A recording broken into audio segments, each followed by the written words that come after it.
Hi! Welcome to laddu చెప్పే కథలకు. ఈరోజు మన కథ ఒక తెలివైన కాకి గురించి. ఇంకా కథలోకి వెళ్ళిపోదాం. ఒకానొక రోజున మంచి ఆహ్లాదకరమైన వాతావరణంలో పేదరాశి పెద్దమ్మ ఆరుబయట కూర్చొని అట్లేసుకుంటూ ఉంది. అదే సమయంలో ఒక కాకి ఆకలితో ఊరంతా ఎగురుకుంటూ ఆహారం ఎక్కడైనా దొరుకుతుందేమోనని వెతుక్కుంటూ ఎగురుతూ ఉంది.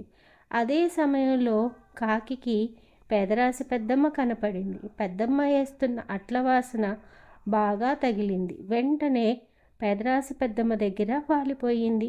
అట్లను చూస్తుంటే కాకికి నోరూరిపోతుంది. ఎలా అయినా సరే పెద్దమ్మ దగ్గర నుంచి అట్టు తీసుకోవాలని ప్రయత్నించింది. కానీ పేదరాశి పెద్దమ్మ కాకిని తరిమేసింది. ఇలా 2-3 సార్లు కాకి ప్రయత్నించినా ఏం లాభం లేకపోయింది. పట్టువీడని విక్రమార్కుడిలా కాకి అట్టు తీసుకోవడానికి ప్రయత్నిస్తూనే ఉంది. అంతే పేదరాశి పెద్దమ్మకి కోపం వచ్చేసింది. చేతికి అందిన కర్ర తీసుకొని కాకి మీద విసిరేసింది. కాకి ఎగురుకుంటా వెళ్ళి చెట్టు మీద ఎక్కింది.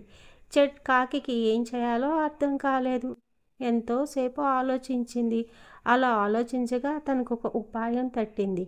వెంటనే ఇంటి వెనక మాలకు వెళ్ళి చప్పుడు చేసింది కాకి. అంతే పేదరాశి పెద్దమ్మకి అనుమానం వచ్చింది. ఇంటి వెనక మాలకి ఏమైనా దొంగోడొచ్చాడేమో అనుకొని గబగబా లేచి ఇంటి వెనక్కి చూసింది.